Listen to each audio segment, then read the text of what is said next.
네, 여러분 안녕하세요. 2011 수능 특강 16강입니다. 자, 오늘이 고전소설 세 번째 시간이에요. 이제 소설이 끝이 난다는 얘기죠. 그쵸? 그리고 국문학 2개만 하잖아? 그러고 나면 우리 문학은 이제 완전 끝이 납니다. 그럼 여러분들 그렇게 기다리던 비문학을 들을 수 있을 거야. 정말 많은 친구들이 비문학에 대해서 걱정이 많더라고요. 걱정하지 마세요. 일단 지금 하고 있는 거에 최선을 다해. 지금 이 문학을 빨리 해서 끝내고 그 다음에 비문학으로 가게 되면 선생님 지금까지 해왔던 것처럼 여러분 혼자서라도 어떻게 준비할 수 있을지, 그리고 혼자서 시험장에 갔을 때 어떻게 시험을 볼 수 있을지 다 알 수 있게 해줄 거야. 그러니까 지금까지 했던 것만큼 여러분 열심히 달리시면 됩니다. 일단 비문학에 대한 걱정 잠시만 접어두고 곧 돌아올 테니까 잠시만 접어두고요. 오늘은 고전소설 가도록 하겠습니다. 자, 고전소설 세 번째 시간 102페이지입니다. 자, 여기 보시면은 두 작품이 역시 나와 있어요. 오늘 굉장히 의미 있는 작품들이고, 그리고 선생님이 할 말이 굉장히 많은 작품들이야. 작품 자체가 그렇다는 게 아니라 여러분이 앞으로 공부할 때, 지문들을 볼 때, 이런 유형의 지문이 나올 때, 그리고 이런 개념이 나올 때 어떻게 대비해라. 오늘 진짜 팍팍 다 뿌려줄 거니까 집중해. 알았지? 자, 그러면 먼저 우리 1번부터 4번까지죠. 그쵸? 첫 번째 지문에 대한 문제 먼저 유형 확인하고 올게요. 같이 보시죠. 자, 1번 문제. 자, 위 글의 인물들에 대해서 설명했을 때, 자, 대놓고 인물 문제라는 거 알려주고 있죠. 그쵸? 자, 그래서 이 첫 번째 문제는 뭐냐면은요, 선택지를 보아하니 여기 나와 있는 인물들을 분석하는 그런 문제인 것 같다. 그래서 이 인물들의 성격, 뭐 태도, 심리, 이런 것들을 파악하시면 됩니다. 자, 소설에서 굉장히 중요한 부분이 인물과 관련된 부분이다라고 했죠. 현대소설, 고전소설 마찬가지야. 자, 그 다음에 두 번째, 보기를 토대로 위 글에 대한 설명한 내용. 자, 이런 문제 완전 효자 문제. 그치? 우리한테 효자야. 자, 왜? 뭐가 있어? 보기가 있어. 자, 보기가 있으면은 뭐가 있을까요? 여기에 정보가 들어있습니다. 이 정보를 가지고 자, 이 작품을 심지어 설명해주고 있다는 거지. 자, 그래서 보기를 보니까 자, 이 보기는 뭐와 관련된 내용이냐? 우화소설에 관련된 내용이 나와 있어요. 이 작품이 우화소설에 속한대. 자, 그래서 이 우화소설에는 기역부터 미음까지 이런 성격들이 있는데 이거를 이 글에서 어떻게 찾아낼 거냐 뭐 이런 문제가 됩니다. 그래서 얘도 굉장히 좋은 그런 문제라고 볼 수 있죠. 자, 그다음에 세 번째, 서사 전개 과정에서 A가 수행하고 있는 역할로 적절한 것은 이라고 했어요. 자, 서사 전개 과정. 자, 서사라는 말 니네가 볼 때 너무 어렵게 보이지만 선생님이 얘기했죠. 이거 이야기란 뜻이야. 자, 즉 이야기를 전개하는 데 있어서, 이야기를 해나가는 데 있어서 A 부분이 무슨 역할을 하냐는 거죠. 즉 얘가 이 작품의 구성에 있어서 하고 있는 역할을 여러분이 찾아주시면 됩니다. 내가 찾아줄게. 자, 마지막으로 4번 문제 한번 볼게요. 자, 4번. 자, 보기는 기억의 뒷부분의 줄거리이다. 자, 역시 보기. 여기에 정보가 제시될 겁니다. 자, 이를 참고할 때 기억의 뒤에 이어질 암까치의 태도로, 즉 뭐니? 인물의 태도를 물어보는 그런 문제지. 그치? 자, 고전소설이라고 해서 어려운 것이 결코 아니다. 새로운 유형이 있는 것이 결코 아니라고 했어요. 현대소설과 고전소설은 똑같은 방식으로 하면 됩니다. 다만 좀 옛날 말들이 있고 어려운 말들이 있어서 여러분이 어려워할 뿐이야. 하지만 여러분 지문만 꼼꼼히 분석하고 인물의 관계만 따져주면 된다 그랬죠. 자, 그러면은 같이 한번 우리 보도록 할 텐데 내가 뭐부터 본다 그랬지? 2번 보기부터 본다고 했어. 그럼 같이 한번 보도록 할게요. 자, 2번 보기 내용을 보시면 뭐라고 돼 있냐? 자, 까치전은, 자, 봐봐. 이게 제목이야. 이 작품의 제목은 까치전입니다. 자, 까치전이라고 했을 때 이 전이라는 것은 뭐 침청전, 춘향전 뭐 할 때 그 전이죠. 이야기란 얘기야. 까치의 이야기야. 자, 그러면 까치. 사람 이름일까요? 김까치. 아닙니다. 그렇죠? 이 까치는 새입니다. 새. 동물이죠. 자, 그러면은 이 동물, 이 작품은 동물의 왕국이다? 아니야. 그런 다큐멘터리가 아니라 동물을 뭐 했을까? 그치. 의인화한 거지. 자, 동물을 의인화해서, 즉 동물을 사람처럼 표현한 그런 작품이란 얘기야. 자, 이거 내가 알려줬잖아. 선생님 뭐라 그랬어? 자, 의인화된 어떤 동물이 나올 때 혹은 식물이 나올 때, 자, 이 작품은 주로 어떤 주제를 가진다고 했나요? 뭐였어?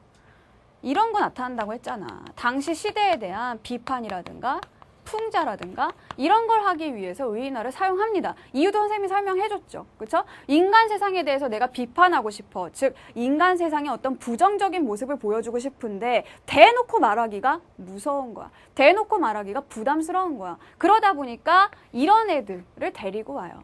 이런 애들을 데리고 와가지고 빗대어 말하기를 하고 있는 겁니다. 자, 그래서 선생님이 오늘 여기서 잠깐 개념 하나 들어가고 갈게. 자, 우리 그 보기에도 그런 말이 나와 있습니다. 까치전은 우화소설로라는 말이 나와 있죠. 자, 여기서 우화, 우의라는 개념을 여러분 꼭 기억을 하십시오.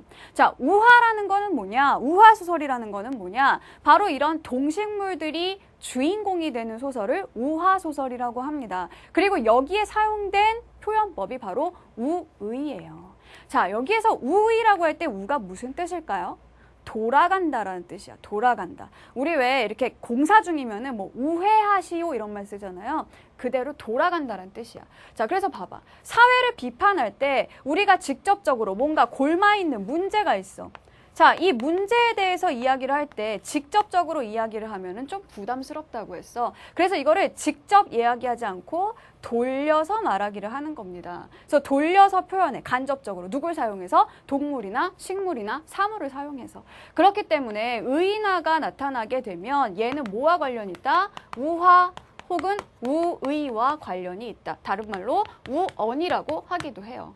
그래서 이 우의와 우언이란 돌려 말하기 기법이다라고 생각하시면 되겠어요. 알겠죠?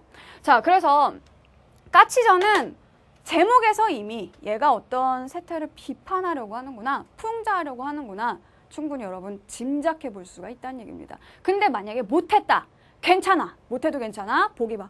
자, 까치전은 우화소설로 알려주잖니. 자, 다만 여러분이 우화가 뭔지는 아는 게 좋겠죠? 자, 송사에 관한 내용을 담고 있는 작품이다. 얘들아, 송사라는 말도 알아두십시오. 자, 이 송사라는 거는 뭘까요? 소송을 했다는 얘기야. 재판을 했다는 얘기죠. 서로 뭐 소송을 하거나 고소, 고발 뭐 이런 거를 해가지고 재판 과정에서 뭔가 사건의 진상이 드러나고 뭐 잘못한 애가 벌을 받거나 뭐 하여튼 이런 얘기들을 담고 있다는 얘기입니다. 이러한 내용을 갖고 있는 작품들은 공통적으로 다음과 같은 특징을 가지고 있다. 즉, 송사를 담고 있는 송사 과정이 담겨 있는 작품들은 이런 특징들이 있대요. 자, 어떤 특징이 있나 보니까 자, 기억 보세요. 자, 당대의 사회 제도라든가 세태를 보여준대. 이게 그치? 그 다음에 니은. 자, 두 번째 보니까 사건 전개는 인과관계에 따라 이루어진대. 즉, 인과관계의 반대말이 뭐냐? 우연이라는 거야. 우연. 자, 우연히 이루어지는 것이 아니라 이것이 아니라 인과관계에 따라서 즉 필연적으로 일어난다라는 얘기죠. 그럼 우리는 뭘 찾아야 돼? 어떤 원인, 결과 이런 걸 찾으면 돼. 자, 그 다음에 디귿. 자, 현실의 부조리를 나타낸다는 거예요. 그래서 이 부조리에 대한 어떤 비판 의식을 나타낸다. 이거는 우리가 여기서 디귿에서 제시를 안 했어도 아까 선생님이 작품 제목에서 이끌어낼 수 있다 그랬죠. 까치전이라는 제목, 까치의 이야기야. 까치는 동물이야. 즉 여기에는 의인화가 사용됐어. 의인화된 어떤 동물, 식물, 사물이 나오는 소설은 주로 어떤 사회 현상에 대해서, 사회 세태에 대해서 비판하는 내용이 들어가 있다는 거지. 자, 그 다음 됐어요. 그 다음에 리을. 자, 현실 생활과 밀접한 관련을 맺고 있는 뭐 교훈을 제시해 준다라는 거고요. 자, 그 다음에 미음 보니까 자, 송사를 통해서 사건의 진실을 밝혀나가는 데에 서사, 즉 이야기 전개에 초점이 있다라는 얘기입니다. 자, 그럼 우리가 이 글을 읽을 때 이 5가지를 염두에 두고 봐야겠죠. 자, 그럼 지문을 한번 보도록 하자. 자, 지문을 봅시다. 앞부분 줄거리. 자, 줄거리 그냥 대충 읽고 넘어간다? 절대 안 된다 그러지. 줄거리 여기 4줄밖에 안 되지만 나머지들보다 훨씬 더 중요한 내용들이 들어가 있습니다. 왜? 이 줄거리에서 여러분은 인물 관계를 이끌어내야 돼. 자, 여기에서 어떤 인물 관계를 이끌어낼 거냐? 보세요. 자, 까치가 봄을 맞아 좋은 집을 지은 후, 자, 까치가 일단 나와. 자, 까치가 좋은 집을 지은 후 온갖 동물들을 초청해서 잔치를 베풀었는데 행실이 안 좋은 비둘기만 초대를 안 한 겁니다. 쏙 빼놓은 거야. 나쁜 애니까. 자, 그럼 봐봐. 우리 고전에서는 선과 악이 분명하다 그랬어요. 행실이 안 좋은 비둘기, 얘가 악쪽에 속해 있겠구나. 대충 짐작할 수가 있죠. 그쵸? 행실 안 좋다고 했으니까. 자, 얘만 초청하지 않았어. 이에 앙심을 품은 비둘기가 초청도 안 했는데 그 잔치집에 찾아가서 온갖 심술을 부렸답니다. 자, 이를 못 참은 까치가 비둘기와 싸우게 되고 이 과정에서 까치가 비둘기의 발에 차여 나무에서 떨어져 죽게 된다. 자, 죽은 게 누구야? 자, 얘죠. 그쵸? 이 비둘기가 까치를 죽입니다. 얘네 둘이 서로 어떤 대립관계에 있다고 했을 때 얘가 죽었어요. 이 일을 암까치가, 즉 이 까치의 부인이겠죠. 그렇죠? 자, 이 암까치가 군수인 보라매에게 고발하니 군수가 여러 증인을 불러서 사건에 관해서 묻는다라고 되어 있죠. 자, 즉 이 암까치가 비둘기를 어떻게 했어? 고발했습니다. 자, 그랬더니 이 보라매 군수가 사람들, 증인들을 불러서 물어본다는 얘기죠. 자, 우린 여기서 뭘 할 수 있냐? 아, 이 당시에는 뭔가 누군가가 고발을 하게 되면, 즉 재판이 열리게 되면 증인들을 불렀구나. 즉 당대의 재판 제도를 알 수 있습니다. 그러면 아까 우리가 그 보기에서 살펴봤던 것 중에 이거 해당이 되죠. 그렇죠? 당시의 제도 혹은 당대의 어떤 세태를 보여주고 있다는 얘기야. 자, 그래서 그 2번 다시 한번 가보세요. 자, 이번에 선택지 1번을 보시면 송사 과정, 즉 재판 과정의 일면을 구체적으로 보여줘서 당대의 재판 제도를 이해할 수 있게 해준다. 증인들을 불러다가 뭔가 물어보고 취조하고 하는 데에서 당대의 재판 제도 이해가 가능하죠. 그래서 1번 맞는 설명이 될 수 있다는 얘기예요. 자, 계속 다시 돌아올게요. 자, 102쪽 지문으로 돌아와서 자, 차시의 두민 섬동지의 이름은 두꺼비요 자는 뿔룩이라. 자, 이렇게 돼 있어. 여기 보니까 새로운 인물이 등장합니다. 누구냐? 두꺼비라는 애가 등장을 하네요. 자, 이 두꺼비 다른 말로 섬동지라고 해요. 자, 섬동지 혹은 두꺼비라고도 하는 혹은 뿔룩이라고도 하는 두민이라고도 하는 뭐 이렇게 이름이 많냐 얘는. 다 같은 애야. 자, 이런 애가 등장을 하게 됩니다. 자, 그런데 고전소설에서는요, 외모와 성격이 일치하는 경우가 많아. 자, 뿔룩이라는 건 어디가 뿔룩할까요? 배가 불룩하겠죠. 그렇죠? 배가 불룩한 애들은 주로 욕심이 많은 애들입니다. 즉, 이 두꺼비, 섬동지라는 애는 굉장히 욕심이 많은 애로 그려지고 있다는 얘기지. 자, 그러면 자, 일찍 육도 삼약과 소노 병서를 능통한지라 이전 쥐나라와 싸울 적에 다람쥐의 도원수되어 쥐나라를 파하니 그 다람쥐 그공으로 그에게 동질한 풍계를 주어 세상이 그를 섬동지라 하더라. 자, 이 두꺼비를 섬동지라고 부르는 이유 별로 중요하지 않아. 중요한 건 그 다음이야. 이 섬동지는 어떤 애냐? 꾀가 많아서 옳은 일도 그르게 하는 인물이더라. 자, 보세요. 꾀가 많대 얘는. 지혜가 많다 이러면 좀 좋아 보이는데 꾀가 많아. 그래서 어때요? 옳은 일도 그르게 만든다. 무슨 얘기인지 알겠어요? 얘 뭔가 조작하겠죠. 그렇죠? 자, 그래서 마침 비둘기의 처자 동생이 비둘기의 처자 동생이랑 비둘기랑 한패겠지 당연히. 그치? 자, 심야의 차자가 금, 비단, 주옥 등을 많이 주며 누구한테? 얘한테 줬겠죠. 그렇죠? 자, 비둘기와 비둘기의 처자 동생이 얘한테 뭘 주냐? 뇌물을 준다. 그치? 이게 뇌물 아니야? 자, 금, 비단, 주옥 등을 많이 주며 이르되 동지님의 넓고 깊은 도량으로 이 일을 주선하와 아무쪼록 희살되게 하여 주옵소서. 희살이 뭐야? 원래 뭐니? 얘가 얘를 죽였죠. 그쵸? 얘가 얘를 죽인 거야. 그런데 희살, 옆에 설명을 보니까 뭐라고 돼 있어요? 장난을 하다가 잘못하여 죽은 것으로 해달라는 겁니다. 장난치다가 실수로. 그러면 어떻게 돼? 형이 좀 감해지겠죠. 그쵸? 자, 그래서 뇌물을 줬어. 그랬더니 동지 답하여 가로되 뭐라고 해? 돈이 있으면 귀신도 부릴 수 있다. 자, 여기에서 뭐가 나타납니까? 당대 세태가 드러납니다. 돈만 있으면 귀신도 구워 삶을 수 있는데 하다못해 인간은 말해서 뭐 하겠냐는 거지. 즉 돈만 있으면 뭐든지 원하는 것을 얻을 수 있다는 거야. 아주 어떤 썩은 그런 세대를 보여주는 거죠. 그렇죠? 썩은 세태, 부조리한 어떤 사회를 이걸 통해서 보여주는 겁니다. 이 뇌물을 통해서 뭔가를 이렇게 이루어가는. 자, 그래서 내가 들으니 책방 구진과 수천기생 앵무가 총명하다 하니 그들에게 금은 보패를 드린다. 마찬가지야. 자, 뇌물을 주는 사람들이 그러니까 먼저 얘한테 먹였죠. 그렇죠? 그 다음에 누구를 줬니? 자, 책방 구진 그리고 수천기생 앵무에게 자 얘네들한테도 뇌물을 먹이자. 그래서 좌우 청촉한 후에 여차여차 하자 하고 약속을 정하고 각 청 두목과 제반 관속에게 뇌물 쓰고 즉 뭐 굉장히 많이 썩었어요. 그렇죠? 얘네만 주는 게 아니라 각 청의 관속과 두목과 제반 관속들에게 뇌물을 쓰고 이리이리 하면 고독 단신 암까치가 지 혼자 어떻게 할 수 없을 거다라는 얘기야. 자, 그럼 정리하자. 보자. 지금 이 암까치는 혼자서 굉장히 불쌍한 그런 상황입니다. 그리고 얘는 사회적으로 봤을 때 약자라고 볼 수가 있겠죠. 그쵸? 남편이 없고 혼자인데다가 여자이고, 그쵸? 뭐 돈이 있겠니? 없어 보여. 그치? 자, 그래서 얘는 사회적 약자인데 이 사회적 약자가 아무리 정말 명백한 살인자를 고발했음에도 불구하고 사회가 너무나 부패해 있었기 때문에 부조리한 그런 현실이기 때문에 암까치가 할 수 있는 일은 아무것도 없다는 얘기입니다. 자, 이 소설이 비판하고자 하는 바가 무엇인지 어떤 상황인지 이해됐지? 그치? 자, 그러면 계속 봅시다. 자, 밑에 보시면은요. 이제 이 섬동지가 두꺼비가 군수 앞에 가가지고 증언을 합니다. 두꺼비가 증언하는 걸 보니까 뭐라고 하는지 봐봐. 자, 이 배기 쪽 밑에 한 단락을 보세요. 굉장히 길게 얘기를 하죠. 이 섬동지가 하는 말을 한번 봐봐. 사실 안 봐도 무슨 말을 할지 뻔하지. 안 봐도 얘는 아마 거짓말을 할 거야. 왜? 얘는 재물에 눈이 먼 애니까. 욕심이 많은 애니까. 자기가 뇌물을 받았기 때문에 분명 비둘기에게 유리한 증언을 할 겁니다. 확인해보자. 자, 이 늙은 것이 남의 지극히 원통한 일을 어찌 조금이나 기망하리이까 신은 근본 주수이오나 나이 많은 연고로 두민이라 하와 라고 했습니다. 굳이 여기에서 나이를 내세운 이유가 뭘까요? 자, 이거 얘들아.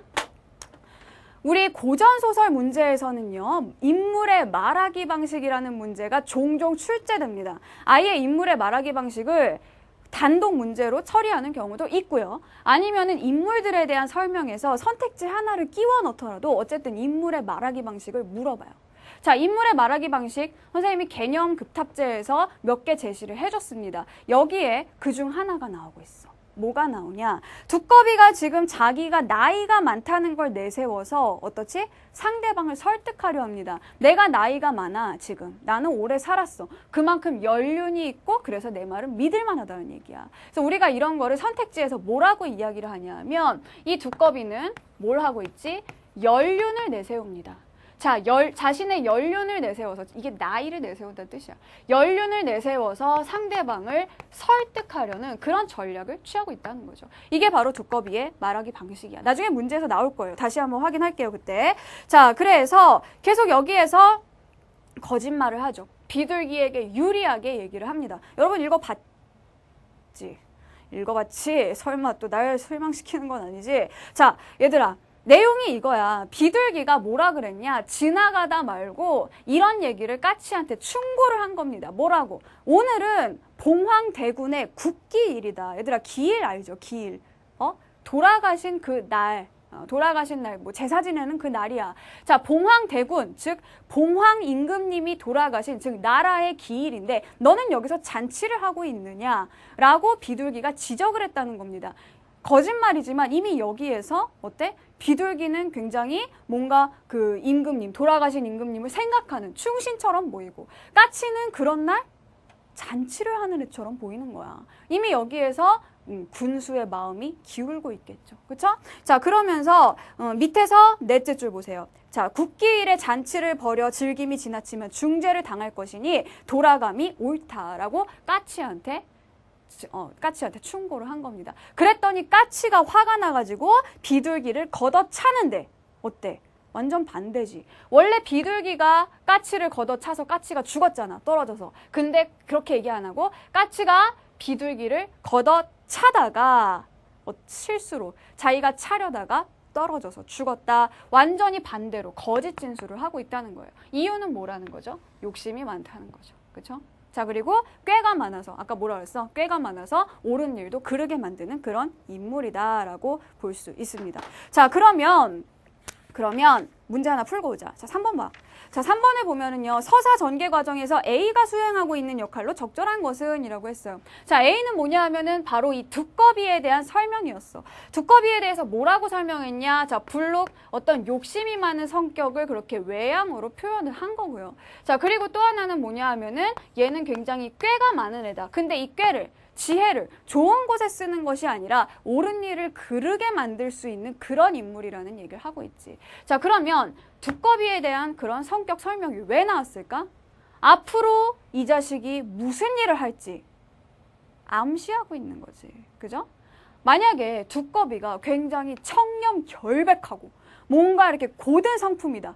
이러면 뒤에 나오는 내용들이랑 안 맞잖아, 내용이. 그치? 자, 그래서 그럴듯한 그런 설정을 해놓은 겁니다. 아, 그런 인물이라면 그럴만해. 그럴듯해. 얘들아, 그 그럴듯하다라는 말을 어렵게 썼을 때 개연성이란 말을 쓰는 거야. 이 개연성이라는 말 뜻이 어렵지. 그치? 말이 어렵지만 뜻은 별거 아니야. 그럴듯하다는 거야. 그래, 그런 일이 있을 만하다는 거야. 자, 그러면 답이 뭐야? 3번이에요. 3번이래. 1번이에요. 자, 3번의 답 1번. 장차 전개될 사건에 개연성을 부여해주고 있습니다. 장차, 얘가 분명 뇌물을 받아 먹었기 때문에 비둘기한테 유리하고 까치한테 불리한 증언을 하겠구나. 개연성을 부여해주고 있는 그런 부분이란 얘기죠. 그렇죠? 자, 그래서 3번의 정답은 1번입니다. 자, 여기서 여러분 아마 5번 같은 경우에 좀 어려운 개념이 있을 거야. 뭐가 있니? 인물과 독자의 심리적 거리를 좁혔다라고 하죠. 자, 인물과 독자의 심리적 거리. 거리 나오면 여러분이 힘들어합니다. 그리고 거리에 관련된 그 내용은요. 사실 그렇게 딱 정리된 내용이 아니에요. 현재. 학자들마다 좀 달라요. 근데 확실하게 말할 수 있는 건 이거야. 심리적 거리라는 개념이야. 이 심리적 거리라는 거는 뭐예요? 나는 심리적으로 저 사람이랑 가깝다라는 건 내가 그 사람 좋아한다는 뜻이야. 그치? 심리적으로 저 사람이랑 멀다라는 건 싫다는 얘기야. 자, 그러면 지금 이 경우에 우리가 이 A, 두꺼비에 관련된 이야기를 읽었을 때 두꺼비가 좋아지니? 나는 원래 저렇게 막 배 나온 애들한테 꽂혀. 귀여워. 막 이런 거니? 아니야, 얘들아. 지금 그 두꺼비한테 꽂히는 게 아니라 이걸 읽으면 읽을수록 두꺼비가 싫어집니다. 그러면 심리적 거리는 벌어질 수밖에 없죠. 그래서 5번에 나와 있는 심리적 거리를 좁힌다? 잘못된 설명이란 얘기야. 그 정도가 좀 어려웠을 테고 나머지는 아마 여러분 잘 해결했을 겁니다. 3번의 정답은 1번이에요. 자, 다시 돌아오세요. 103쪽입니다. 자, 103쪽으로 가니까 군수가 이제 이 두꺼비의 말을 듣고서 두꺼비를 돌려보냅니다. 그래서 이걸 어떡하지? 이 일을 어이할꼬 했더니 자, 책방 구진이 얘가 이제 드디어 나오죠. 얘가 뇌물을 받았기 때문에 자, 비둘기 편을 들어줍니다. 그쵸? 그 밑에도 보니까 앵무새가 여쭈오되 뭐라 그래요? 비둘기의 즉 비둘기의 부인이 내 사촌이다. 나 아는 사람이야. 봐달라는 얘기죠. 자, 그래서 얘네들 어때? 사건의 진상을 알고 있음에도 불구하고 돈을 받았기 때문에, 뇌물을 받았기 때문에 양심을 팔아먹고 있습니다. 그죠? 자, 그래서 계속 봅시다. 위에서 7번째 줄. 자, 8번째 줄 봅시다. 자, 비둘기가 울면서 아뢰되, 자, 이제 이 비둘기, 사건 당사자를 불렀습니다. 얘도 당연히 거짓말을 하겠죠. 그쵸? 뭐라 그래? 의신이, 자, 의신이 뭐야? 의로운 신하라는 거야. 자기 자신이 나처럼 의로운 신하가 원래 근본 충효를 본받고자 했다. 나는 원래 충성, 임금에 대한 부모에 대한 효 이런 것들을 지금까지 공부하고 실천해온 그런 사람들이다. 그런데 저 암까치가 아무것도 모르면서 뭐라 그래? 나를 모함했다라고 얘기하죠. 그죠? 자, 결국 군수는 어떠죠? 이 얘기를 듣고 얘 말을 믿습니다. 자, 우리가 이거를 선과 악으로 나눈다고 했을 때 군수는 이 가운데 있죠. 군수가 비둘기 말을 들었다고 해서 악한 인물이냐? 그건 아니에요. 자, 내가 보니까 지금까지 선생님이 보니까 이렇게 이런 송사 과정에서 문제들이 나와. 인물에 대한 설명 문제가 나올 때 이런 중간에 서 있는 군수 같은 인물을 물어보면서 얘는 군수는 악한 인물이다라는 선택지를 하나 끼워놔요. 그건 틀린 설명이에요. 여기에서 군수는 악한 인물이 아니라 다만 사리 분별을 잘 못하는 거죠. 그렇죠? 객관적으로 뭔가 판단을 하고 진상을 알아보려 하기보다는 그냥 얘네들의 말만 믿고 있다는 거야. 그냥 어리석을 뿐이야. 악한 인물은 아닙니다. 자, 그래서 결국 비둘기의 편을 들어주게 된다는 얘기죠. 자, 그래서 맨 밑에 두 줄을 봅시다. 자, 슬프고 애달도다. 자, 이적의 암같이 주야로 대살하기를 바라더니 희살됨을 보고 원통하고 분한 마음을 이기지 못하나 할 수 없어 지압이 시신을 붙들고 하늘을 우러러 슬피 통곡하더라. 자, 굉장히 불쌍한 그런 상황이죠. 자, 그러면 우리 2번 문제를 다시 한번 보도록 합시다. 자, 2번. 자, 이 까치전이 우화소설이라 그랬고 이 5가지의 그런 특징을 보여준다고 했어요. 우화소설이. 자, 우화소설이 가지고 있는 5가지의 특징 중에 일단 이거는 우리가 찾았습니다. 그쵸? 2번을 봐. 비둘기의 처자 동생이 섬동지에게 부정하게 청탁하는 장면. 그쵸? 섬동지에게 뇌물을 줬죠. 그리고 이후에 섬동지의 태도가 인과성을 보여주고 있다. 자, 원인과 결과야. 뇌물을 받은 게 원인이고 그래서 비둘기의 편을 들어준 게 결과겠죠. 그쵸? 뭔가 이유가 있었으니까, 원인이 있었으니까 비둘기의 편을 들어주는 그런 결과가 나타난 겁니다. 괜찮아요. 됐죠? 자, 그 다음에 볼까? 자, 디귿. 사회적 약자의 입장에서, 자, 사회적 약자, 여기서 누구지? 암까치야. 남편이 없는, 그냥 혼자 있는 가난한 여자야. 자, 이 여자가 송사가 공정하게 이루어지지 않는 송사가 공정하게 이루어지지 않는 현실에 대한 비판적 인식을 드러내고 있다. 자, 이 까치가 암까치가 정말 아무 힘도 쓰지 못하고 억울하게 당하고 있는 그런 상황. 뭐니? 이거죠. 돈 있는 자들이 세상을 호령하는 그런 부조리한 세상에 대해서 이 작품은 비판을 하고 있다는 얘기예요. 자, 그 다음에 리을. 자, 현실 생활과 밀접한 관련을 맺고 있는 교훈을 제시해준다 그랬죠? 4번을 한번 볼래? 자, 겉과 속이 다른 위선적인 말과 행동이 초래할 수 있는 위험성을 일깨워주고 있다라고 했습니다. 언뜻 보면 맞는 것 같아요. 그죠? 여기에서 지금 비둘기라든가 섬동지라든가 거짓말을 하고 있는 애들, 위선적인 인물들이 맞습니다. 그죠? 근데 지금 교훈이라고 했을 때는 우리한테, 독자한테 주는 가르침이거든. 지금 여기서 주는 가르침이 뭘까? 저렇게 거짓말을 하다 보면 위험해질 수 있어. 이런 얘기야? 위험해질 수 있으니까 그렇게 겉과 속이 다르게 행동해선 안 돼. 이런 얘기야? 지금 위험성에 대해서 얘기를 하는 게 아닙니다. 위험해질까 봐 그렇게 하면 안 된다는 게 아니라 원래 그렇게 하면 안 되는 거야. 그지? 자, 그래서 이런 부조리한 현실을 비판하고 있는 것이지 여기에서는 어떤 그렇게 겉과 속이 다르다가 너 그렇게 행동하다가 언젠가 큰 코 다친다? 이런 교훈을 주는 게 주목적이 아니라는 거죠. 자, 그래서 4번이 답입니다. 4번이 답이고 마지막. 자, 진실을 밝혀가는 그런 과정이 우화소설, 이 송사소설에 나온다라고 했는데 이 5번을 보시면 어때요? 송사가 진행되고 있지만 아직은 진실을 밝히는 단계까지 나아가지 못하고 있다. 그치? 아직까지는 지금 암까치가 억울한 그런 상황입니다. 자, 그래서 이번에 정답은 바로 4번이다. 이렇게 볼 수 있겠죠? 자, 그 다음에 4번 문제 봅시다. 보기는 기역의 뒷부분 줄거리이다. 자, 기역이 뭐였지? 암까치가 어때?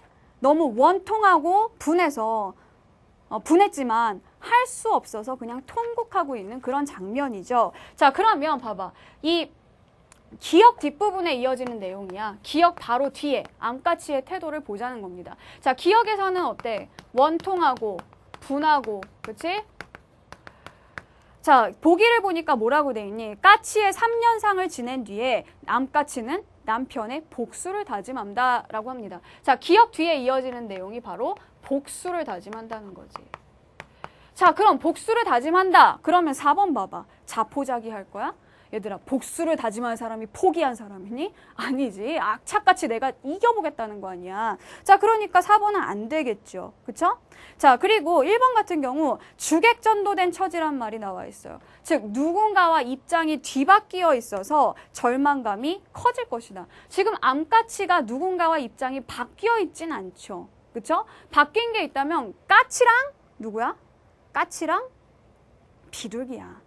살인자와, 그러니까 피해자와 피의자가, 그쵸? 피해자와 피의자가 지금 서로 바뀌어 있는 거지. 암까치가 어떤 그런 주객전도된 처지에 처해 있는 게 아닙니다. 그쵸? 자, 그래서 1번도 안 되죠. 자, 지금 1번 안 됐고 4번 안 됐죠. 그쵸? 자, 그 다음에 5번 같은 경우에 진퇴양난의 상황. 진퇴양난이 뭐니?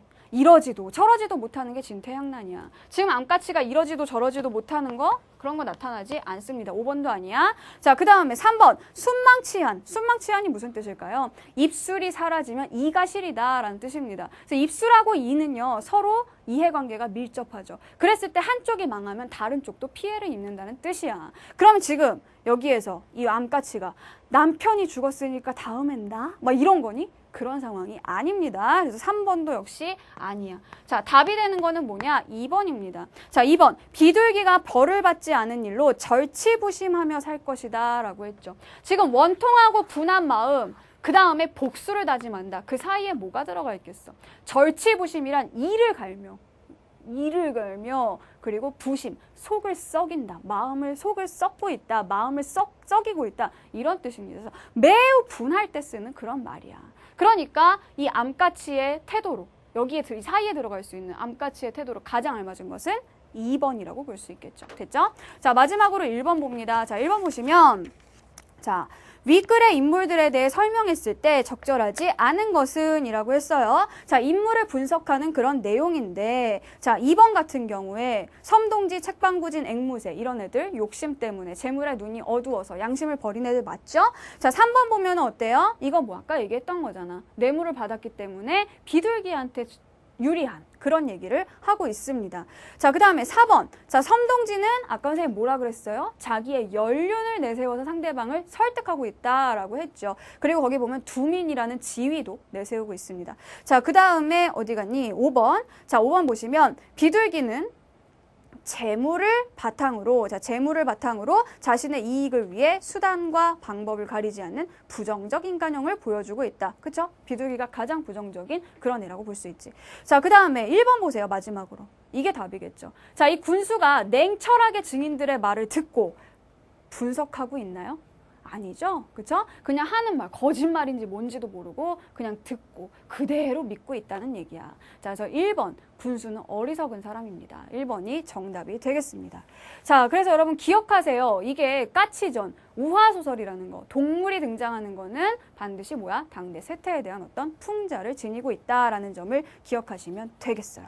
자, 그럼 오늘의 명언 타임. 자, 오늘 명언은요, 이 애정 친구가 올려줬습니다. 자, 같이 한번 보시죠. 자, 오늘의 명언. 오랫동안 꿈을 그리는 사람은 마침내 그 꿈을 닮아간다 라고 앙드레 말로 영국의 극작가입니다. 셰익스피어와 같은 시대에 살았죠. 자, 오랫동안 꿈을 그리는 사람은 마침내 그 꿈을 닮아간다. 어때요, 여러분? 꿈이 있나요? 꿈이 있겠죠. 아직 내가 뭘 해야 될지 잘 모르겠다. 아직 모르겠으면 최소한 여러분 언어 영역 1등급이라는 꿈이라도 가지십시오. 그것을 오랫동안 여러분 머릿속에 그리고 내가 그 1등급이 되어 있는 모습을 상상하고 그것을 위해서 노력하다 보면 여러분 그 꿈을 닮아갈 뿐만 아니라 정말 그렇게 될 겁니다. 아시겠어요? 나처럼 되고 싶니? 그럼 날 항상 그리워하렴. 미안해. 자, 그러면 우리 계속해서 다음 질문 보도록 할게요. 자, 고전소설 마지막 질문입니다. 근데 여러분이 잘 알고 있는 작품이네. 뭐야? 심청전이야. 자, 심청이 얘기 모르는 사람 손 들어봐. 손 내려봐. 없죠, 그렇죠? 자, 심청전인데 이렇게요. 이런 애들이 우리 뒤통수를 쳐요.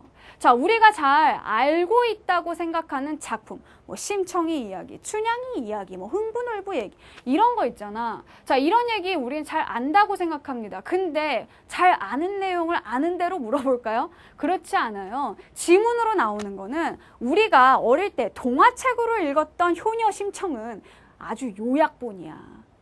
우리가 그동안 접하지 못했던 부분을 지문으로 새롭게 제시를 해주는 겁니다. 그래서 우린 사실 심청이가 인당수에 빠졌을 때 용궁에 갔다가 다시 살아나왔다는 것만 알지 용궁에서 무슨 일이 있었는지 잘 모르죠. 그죠? 이 지문을 통해서 여러분들이 알게 될 겁니다. 자, 그래서 여러분 아는 작품이 나온다고 방심하면 안 된다는 거야.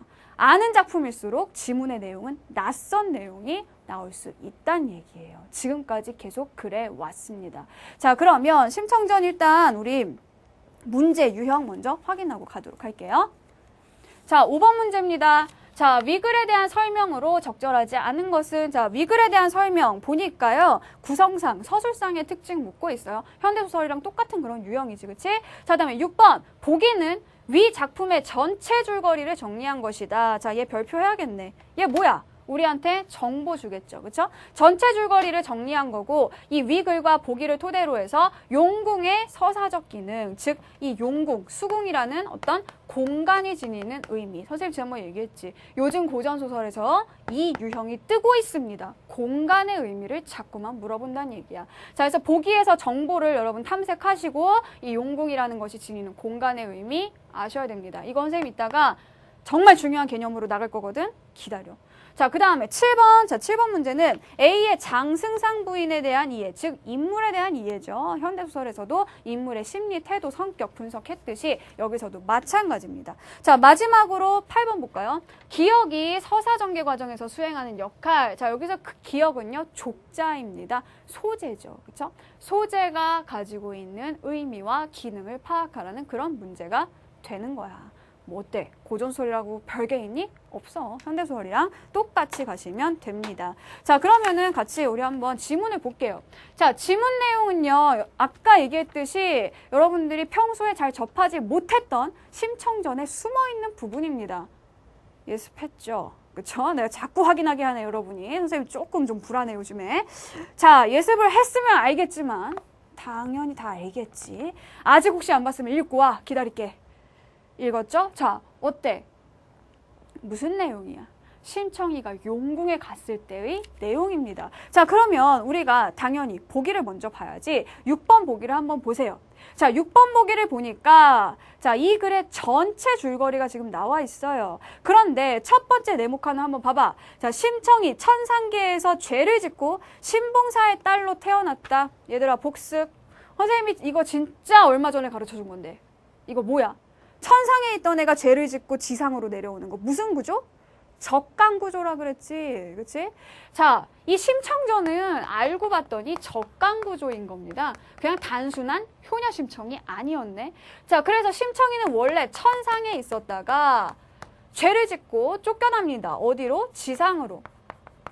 지상으로 쫓겨나서 신봉사의 딸로 태어나게 되는데, 자, 지상에서도 선생님 뭐라 그랬어? 적강구조에서 지상은 온갖 시련, 고난 이런 걸 겪는 곳이라고 했지. 그치?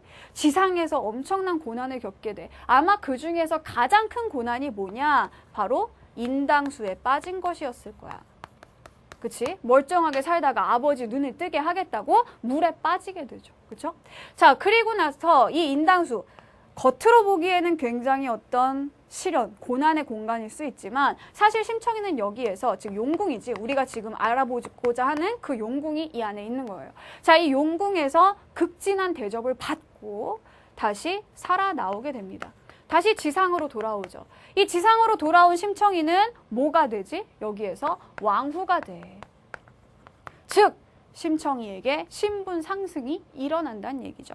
자, 그리고 그 뭐니? 어디 갔어? 자, 마지막 네모를 보니까 뭐라고 돼 있어요? 결국에는 심청이 천상계로 복귀한다. 천상으로 올라가게 됩니다. 자, 선생님의 개념 급탑제를 들었던 친구들. 자, 어때? 이게 무슨 모양이야? 이거 무슨 구조야? 선생님 알려줬지? 그렇습니다. 자, V자형 구조예요. 자, 얘는 적강 구조이면서 V자형 구조 또는 U자형 구조, U자와 비슷하다고 해서 V자형, U자형이라고 얘기를 하죠. 자, V자형, U자형 구조라는 것은 무슨 얘기냐? 행복했던 주인공이 시련을 당하다가 그것을 극복한다라는 그런 뜻입니다. 그랬을 때 정말 중요한 게 하나 있는데 바로 이 공간이야. 자, 단순히 실현을 당했다가 그냥 돌아왔다. 이게 중요한 게 아니라 V자형, U자형 구조에서 가장 중요한 부분은 바로 이 공간이에요. 여러분 여기 용강이 뭐야? 용궁에다가 이렇게 써놓으십시오. 제의적 공간. 자, 제의적 공간이란 어떤 곳이냐? 굉장히 얘가 죽으러 간 거잖아. 그치? 죽음의 공간처럼 보이지만 실제로는 이것이 재생의 공간입니다. 부활의 공간이고요. 신분 상승의 계기가 되는 그런 곳이라는 거야. 심청이가 여기를 안 갔다면 신분 상승할 수 없었을 겁니다. 그쵸? 여기를 갔다 왔기 때문에 신분 상승이 가능해졌다는 얘기야. 그래서 여기서 여러분 중요한 개념 이거야. V자형 구조, U자형 구조 알아두시고, 적관구조는 지난번에 했고, 제2적 공간, 이것이 가지고 있는 의미에 대해서 좀 기억을 해두도록 하세요. 자, 그러면 나머지 그 1, 2, 3, 4, 5번은 우리가 지문을 보고 나서 풀도록 하고요. 자, 지문 오십시오. 자, 지문을 한번 보시면은요. 한번 보자. 사해 용왕이 다 각기 시녀를 보내어 심청에게 조석으로 문안하고 어쩌고 저쩌고 저쩌고 얘기를 합니다. 즉, 이 용궁. 우리가 봤을 때는 심청이가 죽으러 가서 굉장히 힘든 공간이야. 하지만 이 용궁에서 심청이는 어때요? 극진한 대접을 받게 됩니다. 그렇죠? 그래서 보면은 시녀들이 막 옆에 와가지고 어때? 계속 얘한테 뭔가를 주고 서로 막 잘해주려고 이렇게 얘기를 하죠. 봐봐. 자, 조석으로 문안하고 체번하여 문안하며 시위하니 금수능라 오색체의 화용얼태 고운 얼굴이라고 했어요. 자, 이 시녀들이 보니까 다 굉장히 고운 얼굴들을 가지고 있다는 거야. 다 각기 고이려고, 사랑을 받으려고, 교태하여 웃는 시녀, 얌전코자 죽는 시녀, 천정으로 고운 시녀, 수려한 시녀들이 시녀들을 어떻게 해? 열거하고 있어요. 자, 봐봐. 선생님 여기서 하는 얘기가 되게 중요한 얘기니까 한번 봐봐. 자, 먼저 금수능라, 오색체의, 화용얼태, 고운 얼굴.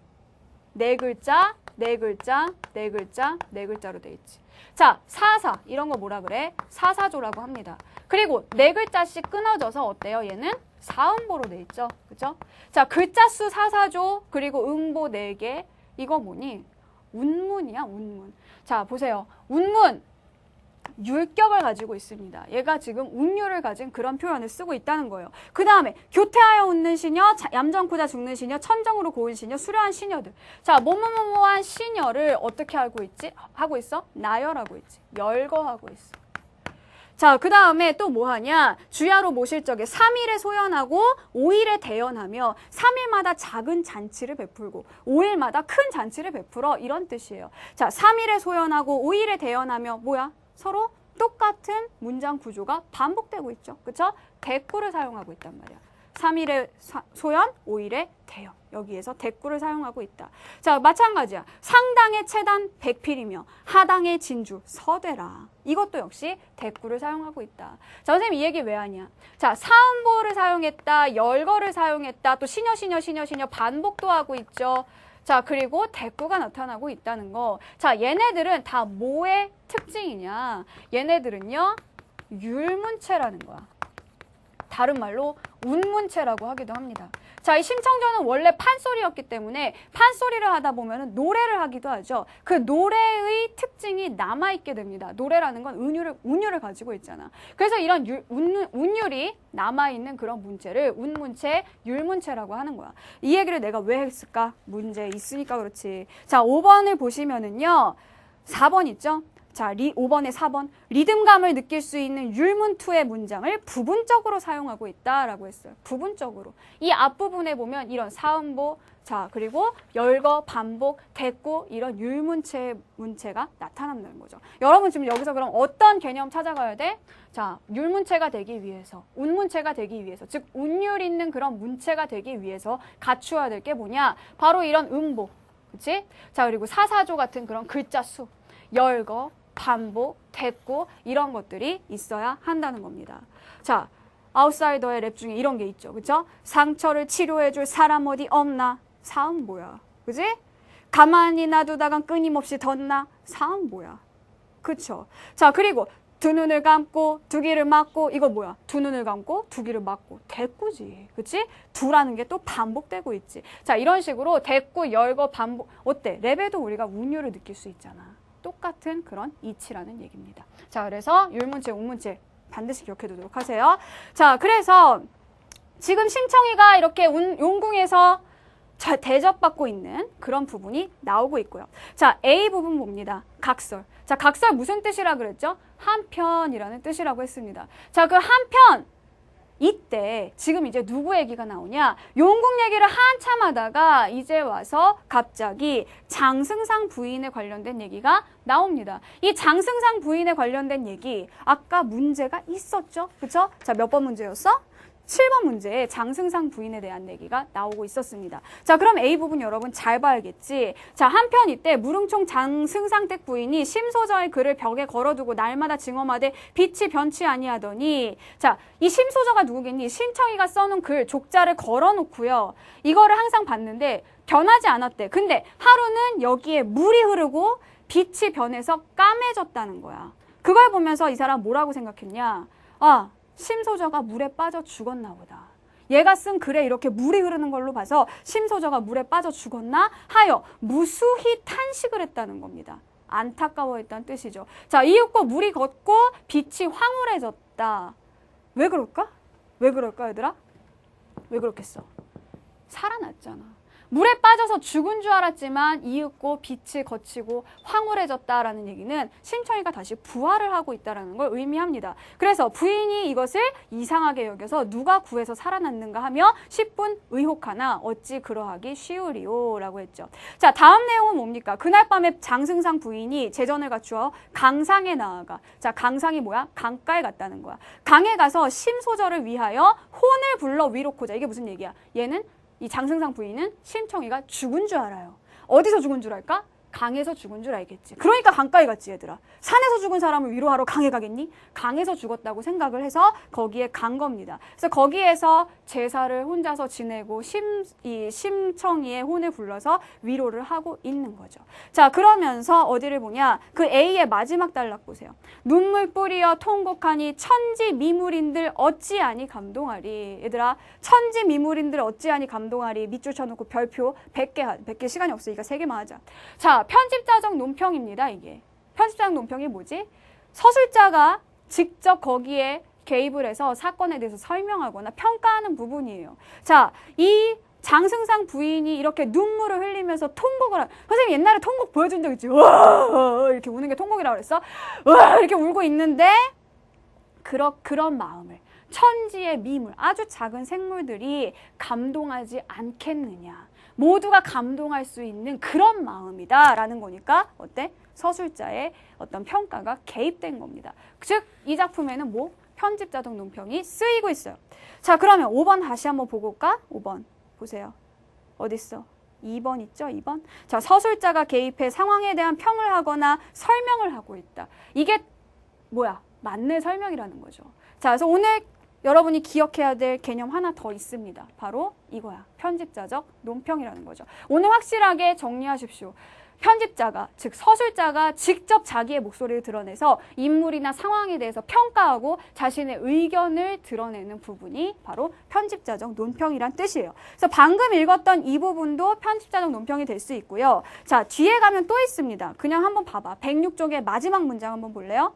자, 강두에 내왕하는 행인이 비문을 보고 네 아니 울 이가 없고, 자, 이 비문을 봤을 때 안 울 사람 없다. 그만큼 슬프다. 이것도 역시 편집자적 논평에 속합니다. 됐지? 자, 그러면 다시 돌아오도록 합니다.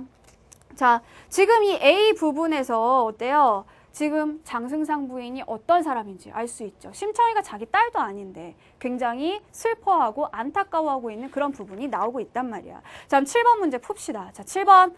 A의 장승상 부인에 대한 이해로 적절하지 않은 것은 1번 심청을 보고 싶은 마음이 북받쳐서 목매어서 울고 있군. 그쵸, 맞죠? 자, 그 다음에 3번 심청을 걱정하는 마음에 그녀의 원혼을 위로하려 했군. 그래서 강가에 가가지고 제사를 지냈습니다. 자, 4번 잠시나마 심청이 살아있을지도 모른다는 생각을 했군. 이거 왜 했지? 족자의 물이 마르고 빛이 황홀해졌다 그랬잖아. 그치? 그래서 혹시 살았나? 근데 이걸 믿진 않았죠. 에이, 그럴 리가 있어? 잠시 그렇게 생각을 했다는 거 맞아요. 그 다음에 5번. 자, 심청이 물에 빠져 죽은 것에 대해서 매우 안타까워했겠군. 당연히 안타까움이 나타납니다. 물에 빠져 죽었다는 거는 어디서 찾을 수 있어? 이 사람이 강에 가서 제사를 지냈다는 거에서 볼 수 있죠. 그럼 답은 몇 번이야? 선생님 안 한 거 뭐야? 2번이지. 2번 봐봐. 심청을 친딸로 생각하며 심청의 미래를 축원한다. 얘들아, 축원이라는 말은 축복한다는 뜻입니다. 심청의 미래를. 지금 장승상 부인이 생각할 때 심청이의 미래 있어 없어? 없지. 심청이는 죽었단 말이야. 장승상 부인의 생각에는. 죽은 애한테 무슨 미래가 있으며 그런 애한테 무슨 축원을 하겠어요. 그러니까 2번이 잘못 이해를 한 거죠. 그렇죠? 자, 그래서 7번의 정답은 바로 2번입니다. 하나 더 할까요? 자, 아까 나와 있었던 그 글 족자. 이 족자가 가지고 있는 이 족자라는 소재의 의미와 기능을 우리가 살펴볼 수 있겠지. 자, 8번 한번 보자. 자, 8번. 기억이 서사 전개 과정에서 수행하고 있는 역할로 가장 적절한 것은 이라고 했어요. 자, 이 서사 전개 과정에서 기억이 하는 역할 뭡니까? 자, 족자가 처음에는 막 물이 흘렀어. 그리고 검어졌다고 돼 있지. 그치? 즉, 심청이 물에 빠져서 죽은 것을 의미합니다. 근데 죽었는 줄 알았는데 다시 이 물이 사라지고 자, 다시 빛이 나게 되었다라고 이야기를 했잖아. 즉, 심청이가 다시 살아날 것을 암시한다라는 얘기죠. 자, 그러면 이 소재의 기능, 이 기억, 족자라는 소재의 기능을 한번 봐봐. 1번, 장승상 부인에게 일어날 일이 아니라 심청이에게 일어날 일을 예고하는 거지. 안 돼. 자, 그다음에 2번, 자, 장승상 부인의 비범한 능력. 이게 지금 이거 누가 쓴 글이야? 심청이가 쓴 글이야. 야, 자기가 쓴 글이 막 갑자기 빛이 나고 막 이러면 누가 그 글을 갖고 있는 사람이니? 그 글을 쓴 사람이니? 그 글을 쓴 사람이 비범한 사람인 거지. 그러니까 2번도 틀렸어. 3번, 심청의 처지에 뭔가 변화가 있음을 암시하고 있다. 그쵸? 변화 나타나지. 3번이 답입니다. 4번, 자, 이 족자를 가지고는 친밀한 관계를 알 수 없죠. 그 다음에 5번, 애상적 분위기, 즉 슬픈 분위기. 여기서 슬픈 분위기, 여기까지만 있었으면 슬펐을 거야. 하지만 이게 있기 때문에 슬픈 분위기를 심화한다라고 보기는 적절하지 않다는 얘기예요. 그래서 8번의 정답은 3번이 되겠죠. 자, 다시 돌아오도록 합니다. 자, A 뒷부분에 어떤 내용들이 나와 있니? 광한전에서 옥진 부인이 오십니다. 자, 이 옥진 부인은 누군가 하니, 자, 심청의 엄마야. 그 옆에 나와 있죠. 그렇죠? 원래 이 부인은 신봉사의 처 곽씨 부인이 죽어서 광한전 옥진 부인이 된 것이다. 즉 심청이의 엄마가 죽어서 광한전에 옥진 부인이 됐다. 자, 광한전은 천상의 공간이야. 천상에 있는 그런 인물이란 말이야. 즉 천상에 있는 심청이의 엄마와 어쨌든 죽었으니까 천상계의 인물이겠지. 지상의 인물은 아니잖아. 천상에 있는 심청이의 엄마와 지상에 있는 심청이가 원래는 서로 만날 수 없는데 이 용궁이라는 공간에서 만나게 되지요. 그래서 여기에서 심청아 제외를 하시고요. 자, 넘어갑시다. 별로 중요한 내용이 없어요. 자, 106쪽으로 가가지고요. 자, 서로 이제 이 심청이와 엄마가 어때요? 서로 친자 확인 이런 걸 합니다. 서로 이제 관계를 막 확인을 해요. 자, 그러면서 용궁 이야기가 또 나왔다가 잠깐 끝이 나죠. 자, 마지막에 보세요. 밑에 보면 시가 있는데 그 시 위에 두 줄을 한번 봐봐. 이때 신봉사. 자, 신봉사는 지금 어디 있을까요? 육지에 있겠죠. 자, 그럼 우린 여기에서 이 지문의 구성을 볼 수 있어요. 맨 처음에 용궁에서 자, 시녀들이 심청이를 막 받드는 그런 내용이 나왔어. 그러다가 육지에서 장승상 부인에 관련된 내용이 나왔지. 그 다음에 용궁으로 다시 가서 어때? 심청이랑 엄마가 만난 내용이 나옵니다. 다시 육지에 나와 있는 신봉사. 육지에 나와 있는 신봉사 연결하겠습니다. 이거 같아, 그치? 자, 육지에 나와 있는 신봉사가 나온단 말이야. 어때? 용궁에서 쭉 가고 육지에서 쭉 가고 이런 게 아니라 얘네들을 어떻게 하고 있어요? 병렬적으로 배치하고 있지, 그치? 얘네들을 교차하고 있단 말이야. 얘들아, 장소가 교차되거나, 그죠? 아니면은 시간이, 즉, 현재, 과거 이런 식으로 교차될 때, 이런 교차가 나오면 상황이 굉장히 입체적으로 설명이 됩니다. 자, 그러면 5번 한번 볼까요? 자, 3번 보세요. 5번에 3번. 공간을 이원적으로 설정하여 사건을 입체적으로 전개하고 있다. 자, 이원적이라는 건 두 개라는 거야. 자, 용궁이라는 공간과 육지라는 공간이 반복해서 이렇게 교차해서 나오고 있지. 그래서 사건을 입체적으로 전개하고 있다. 이 말을 다른 말로 바꾸게 되면 장면의 전환이 드러난다. 이런 말로도 바꿔줄 수 있습니다. 자, 그리고 마지막에 뭐가 나와? 도화동 사람들이 이 심청이의 효성에 감동해서 비를 세우고 글을 지었다고 했잖아. 그치? 자, 그래서 우리 옛날 그 소설들, 고전 소설들을 보면은 이렇게 중간에 시가 들어가 있는 경우들이 있어요.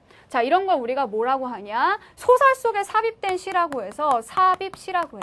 소설 속에 끼어 있는 시다라는 그런 뜻이야. 자, 이 삽입시를 통해서 무엇을 하느냐?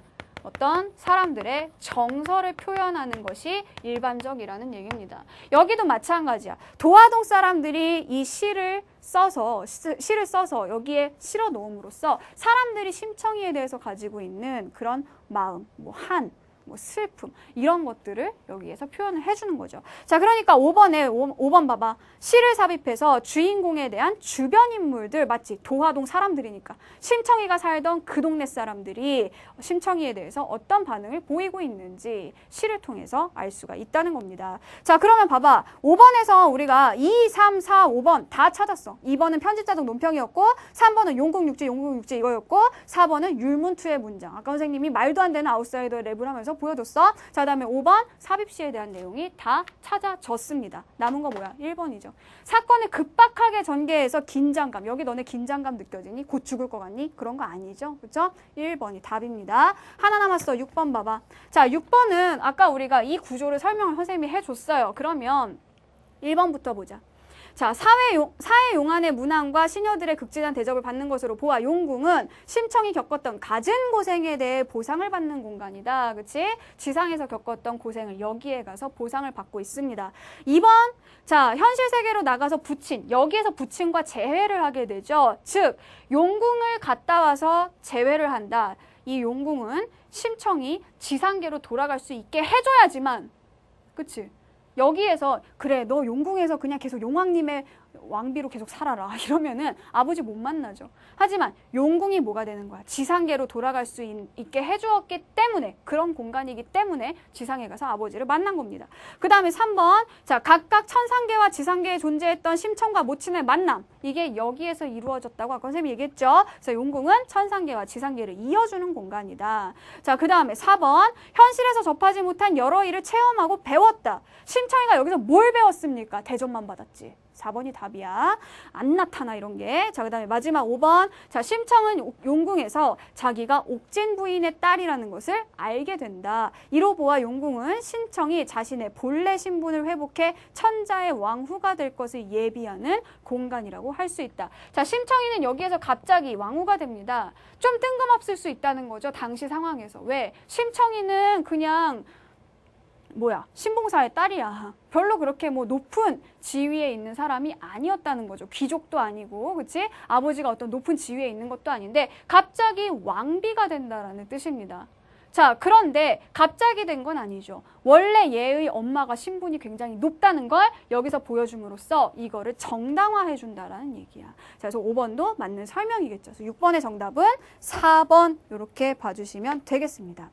자, 오늘 고전소설 마지막 시간이었는데 선생님 정말 중요한 개념들 많이 팍팍 뿌려놨어. 기억 다 하시죠? 아직 잘 모르겠으면 반드시 여러분 복습을 통해서 개념들을 정리하시기 바래요. 자, 아싸, 다음 시간에 우리 이제 극문학 들어간다. 극문학 끝나면 문학은 끝입니다. 가벼운 마음은 안 되고요. 열심히 진지하게 문제를 풀고 다음 시간에 뵙도록 할게요. 감사합니다.